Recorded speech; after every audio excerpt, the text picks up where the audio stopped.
नमस्कार, स्पोर्ट्स यारी देख रहे हैं आप। मैं हूं आपके साथ आयुष और लेके आ चुके हैं आपके लिए ओलंपिक्स डे 7 का राउंड अप। भैया, एक बहुत अच्छी कहावत है कि आशा और निराशा एक ही सिक्के के दो पहलू होते हैं। तो कुछ ऐसा ही आज दिन भी रहा था भारत के साथ, जहां एक तरफ हाथ लगी थी आशा, वही कई सारी निराशा भी हाथ आई।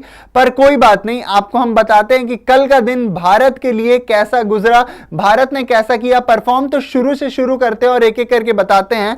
जहां अगर हम अपने पहले इवेंट पे आए तो ये था शूटिंग 25 मीटर पिस्टल क्वालिफिकेशंस, जो कि ईशा सिंह का था। ईशा यहां पे 18वें रैंक पे इन्होंने फिनिश किया। स्कोर्स 581 था इनका और इन्होंने अपने प्रिसिशन राउंड में 291 और रैपिड राउंड में 290 दागा, जिसके वजह से ये काफी ज्यादा पीछे रह गई, क्योंकि आपके टॉप 8 शूटर्स जो रहते हैं वो क्वालिफाई करते हैं अगले राउंड में। और 18वें रैंक पे खत्म करके ईशा की जो आशा थी यहां से अब ओलंपिक्स 2024 के लिए पूरी तरीके से खत्म हो चुकी है। इसी के साथ अगर हम आगे बढ़ें तो आगे था हमारे लिए गोल्फ का, जो कल स्टॉर्म की वजह से हो गया था कैंसिल। वहीं पे आज आपके शुभांकर शर्मा और गगनजीत बुल्लर ने परफॉर्म किया, आज दिखाया वहां पे अपना दमखम। पर ऐसा कुछ बहुत ज्यादा वहां पे साबित नहीं कर पाए, क्योंकि जब राउंड 1 खत्म हुआ तो उसके बाद T27 यानी टाई 27 पे तीन प्लेयर्स के साथ वहां पे शुभांकर शर्मा ने खत्म किया और गगनजीत T56 पोजीशन पे थे। तो काफी पीछे चल रहे थे गगनजीत, पर शुभांकर ने वहां पे काफी बेहतर परफॉर्म किया था। पर वो जो 27th पोजीशन भी था इनका, वो लगभग 3 या 4 प्लेयर्स के साथ इनका टाइड पोजीशन रहा है। इसी के साथ गोल्फ के बाद हम आगे बढ़े अपने नेक्स्ट कैटेगरी में, तो वो था शूटिंग मेंस किट क्वालिफिकेशन, जहां आपको अनंतजीत सिंह नरूका दिखे। नरूका ने 26th रैंक पे खत्म किया। इनका स्कोर लगभग 68 था और ये बहुत पीछे रह गए थे, जिसके वजह से इनका भी जो दरवाजा है वो पेरिस ओलंपिक्स के लिए 2024 में बंद हो चुका है। स्कोर्स बहुत कम थे, रैंक बहुत पीछे थी। जब शूटिंग की बात आती है तो रैंक्स बहुत मैटर करते हैं, क्योंकि एक एक पॉइंट भी वहां पे बहुत बड़ी बात बन जाती है। तो नरूका को ऑल द बेस्ट उनके अगले वेंचर्स के लिए, जो वो अगला अपना पड़ाव पे जाने वाले हैं, जो भी नेक्स्ट मैचेस खेलने वाले हैं।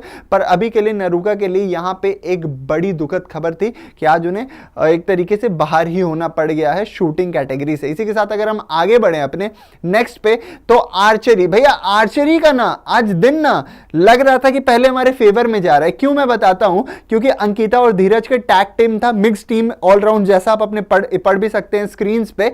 स्पेन के साथ जब मैच हुआ ना, दे वर इम्पेकेबल, क्योंकि वहां पे क्वार्टर फाइनल्स मैच था और उन्होंने परफॉर्म भी वैसे ही किया कि भैया 5-3 से वहां पे डोमिनेट किया, हराया और उसके बाद पहुंच गए सीधा ये सेमीफाइनल्स के लिए।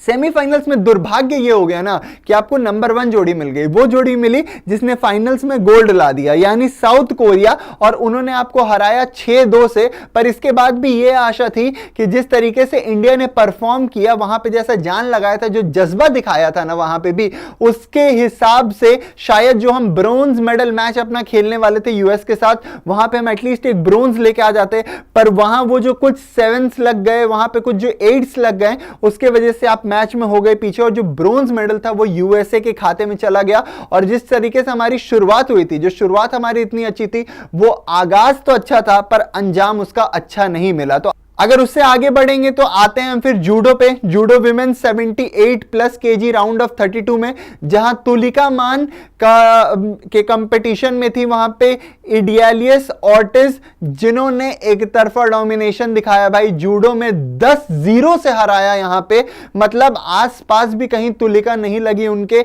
ये क्यूबा की थी और इन्होंने मतलब दिखा दिया कि भाई क्या होता है जब एक साइडेड छितरौल शुरू होता है। तो यहां पे तुलिका के लिए और इंडिया के लिए जूडो का सफर जो था वो खत्म होता हुआ नजर आया, क्योंकि वन साइडेड डोमिनेशन जिस तरीके से वहां पे इडालियस ने दिखाया, वहां से हमारे लिए सारे दरवाजे बंद हो चुके थे। इसी के साथ जब हम आगे बढ़ते हैं रोइंग्स मेन सिंगल फाइनल डी में, जहां बलराज पवार आपको दिखे थे, हमने आपको बताया भी था कि अगर ये सी या डी में से डी में खत्म करते हैं तो ये लड़ेंगे जरूर, पर वहां मेडल नहीं मिलेगा। तो कुछ ऐसा ही हुआ, ये वहां पे लड़े भी, इन्होंने रैंक 5 भी लाई और इन्होंने जो टाइमिंग क्लॉक की थी वो थी 7.02.37 सेकंड की।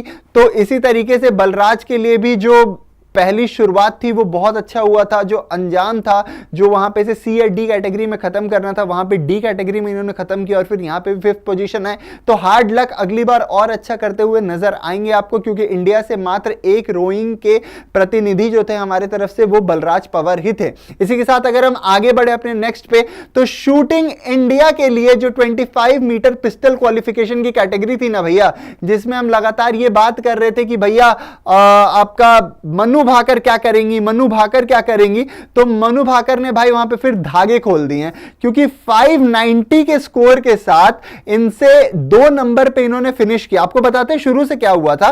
पहली वाली जो इनकी क्वालिफिकेशन सिनेरियो थी, इसमें इन्होंने तीसरे नंबर पे खत्म किया, और जब बात आ गई कि भैया फाइनल्स में जाना है ना, तो इनका रैंक नंबर 2 था। यानी आपको याद होगा जब 10 मीटर एयर पिस्टल की बात चल रही थी, तो इन्होंने तीसरे पे खत्म किया, ब्रॉन्ज लाइन, और यहां पे आज इन्होंने दूसरे नंबर पे खत्म किया। इनसे जो आगे थी वो 592 के साथ हंगेरी की एक शूटर थी, पर कल आपको फाइनल्स में 25 मीटर पिस्टल कैटेगरी में वहां पे मनु भाकर लड़ती दिखेंगी। इसी के साथ अगर हम आगे आए, नेक्स्ट जो हमारा राउंड था वो था सेलिंग विमेंस डिंजी। 2 और 3 नंबर रेस था। ये हमने आपको बताया था कि 10 रेस होते हैं, उसके बाद एक फाइनल रेस होने वाला है।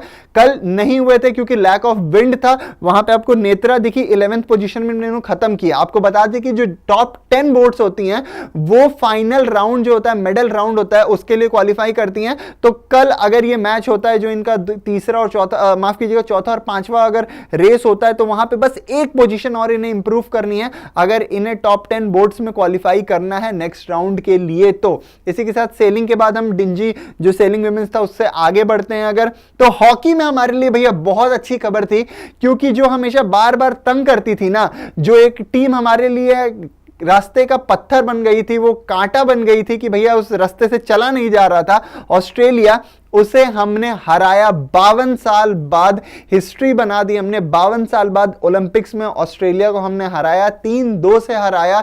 यह ऐतिहासिक जीत थी आज भारत के लिए, क्योंकि इन्होंने 52 साल बाद ऑस्ट्रेलिया को हॉकी में हराया, वो भी ओलंपिक्स में। इसीलिए अब आपको ये जो पूल स्टेजेस के मैच हैं वो हॉकी में खत्म हो गए हैं। अब यहां पे आपको क्वालिफिकेशन मैचेस, नॉकआउट मैचेस दिखेंगे हॉकी के। तो बने रहिएगा हमारे साथ, क्योंकि हम लाइव कवरेज करेंगे आपके लिए स्पोर्ट्स यारी पे कि इंडिया हॉकी में और ओलंपिक्स 2024 में कैसा कर रही है। इसी के साथ हॉकी से अगर हम आगे बढ़े, ऑस्ट्रेलिया को हराने के बाद, तो एक और हमारे लिए जो सबसे अच्छी न्यूज थी, देश का शान लक्ष्य सेन ने badminton men's single quarter finals को जीत लिया भैया। और जिस तरीके से जीता, ओहो, वो कहते हैं ना कि भैया बस इस बंदे की ना इंजन गर्म होनी चाहिए। एक बार इसका इंजन गर्म हो जाता है ना, फिर तो ये 200-300 की स्पीड से तो ऐसे ही भागता है कि मतलब सामने वाला इसके सामने टिक नहीं पाता है। क्योंकि फर्स्ट सेट देखिए, फर्स्ट सेट में हारे थे, 19-21 पे थे, कोई बहुत ज्यादा डिफरेंस नहीं थी, पर जब हराया तब डिफरेंस देखिए, 21-15। उसके बाद सेट 3 में 21-12, आसपास टिकने ही नहीं दिया। और अब सेमीफाइनल्स के लिए, और सेमीफाइनल जीत जाएंगे ना भैया, तो हो जाएगा हमारे लिए एक और मेडल कंफर्म। या तो होगा वो गोल्ड, या तो होगा वो सिल्वर। तो we just pray, we just cross our hands कि लक्ष्य सेन यहां से आपको बेटर करते हुए और नजर आएंगे। अभी और ज्यादा नहीं बात करेंगे, नहीं तो नजर भी लग सकती है इन पे। तो नेक्स्ट हम बढ़ते हैं बैडमिंटन के बाद। तो ये है मेंस डिंजी में, जहां पे आपको विष्णु दिखे। विष्णु ने तीसरे और चौथे रेस में 22वें रैंक पे खत्म किया। आपको पता है कि टॉप 10 जो बोर्ड्स होती हैं वो जाती हैं तीसरा और चौथा रेस, 22वां पोजीशन बहुत पीछे है, पर कोई बात नहीं। अभी और भी लगभग 10 तक चलेगा ये आपका जो रेस है। 10 नंबर का जब रेस खत्म हो जाएगा उसके बाद पता चलेगा कि भैया विष्णु की जो ओवरऑल पोजीशन थी वो क्या आई थी। फिलहाल तो तीसरे और चौथे रेस के बाद जो रैंक है इनकी वो 22वीं ही है। इसी के साथ अगर हम आगे बढ़े अपने नेक्स्ट इवेंट के तरफ, तो नेक्स्ट इवेंट जो था हमारा वो था एथलेटिक्स विमेंस की 5000 मीटर में, जहां पारुल ने 14th रैंक पे खत्म किया। पारुल की टाइमिंग 15.10.68 थी। 1/3 ऑफ द टाइमिंग से इन्होंने मिस कर दिया, क्योंकि इनसे ऊपर जो आई थी वो इनसे 1/3 टाइम ही ज्यादा थी। पर कोई बात नहीं, बहुत जान लगाया इन्होंने अपने तरफ से, जो डाल सकती थी एफर्ट्स, जो 100% दे सकती थी वहां पे पूरा दिया। और इसी के साथ यहां पे पारुल के लिए भी ओलंपिक्स के रास्ते अब बंद हो चुके हैं।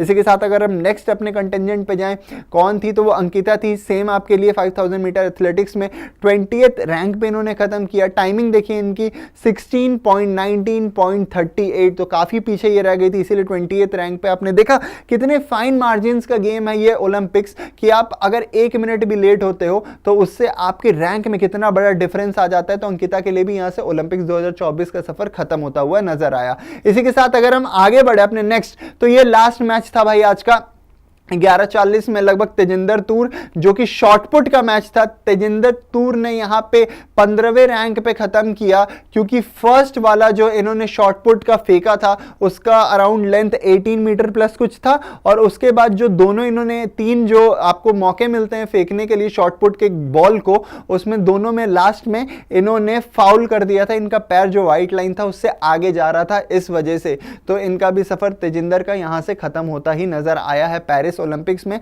तो आपने देखा किस तरीके से आशा और निराशा दोनों दो पलड़े पे आपस में लड़ रही थी भारत के लिए। पर इसी के साथ अगर आपको बताएं कि अगला दिन कैसा रहने वाला है, कैसी दिखती है शेड्यूल, तो एक एक करके बात करते हैं कि भैया कल क्या क्या होने वाला है। तो शूटिंग में आपको विमेंस किट क्वालिफिकेशन में राजिया ढिल्लो दिखेगी 12:30 बजे। शूटिंग में ही आपको दिखेंगी महेश्वरी चौहान 12:30 बजे। शूटिंग में ही आपको दिखेंगी अनंतजीत नरूका 12:30 बजे। ये मेंस कैटेगरी में आपको ये दिखने वाले हैं। आज को आपने देखा नरूका ने जिस तरीके से परफॉर्म किया वहां पे, और इसके बाद अब कल कैसा वो खेलते हैं, कल कैसा इनका क्वालिफिकेशन का सिनेरियो रहता है वो देखना पड़ेगा।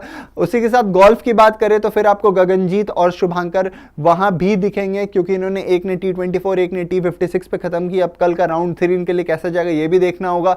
अगर बात करें शूटिंग की तो आपको फाइनल वहां पे मनु भाकर का दिखागा 1 बजे। तो स्पोर्ट्स यारी पे हमारे साथ जुड़ जाइएगा, क्योंकि ये हम आपके साथ लाइव कवर करने वाले हैं। इसी के साथ अगर हम आगे जाएं तो आगे नेक्स्ट जो हमारे लिए होने वाला है मैच वो रहने वाला है आर्चरी इंडिविजुअल दीपिका कुमारी और आर्चरी इंडिविजुअल भजन कौर, जो कि 1:52 और 2:05 में आपको दिख सकता है। यहां पे आपको दीपिका और भजन दोनों पे नजरें बनाए रखनी है, क्योंकि दोनों ने अभी तक बहुत अच्छा किया है।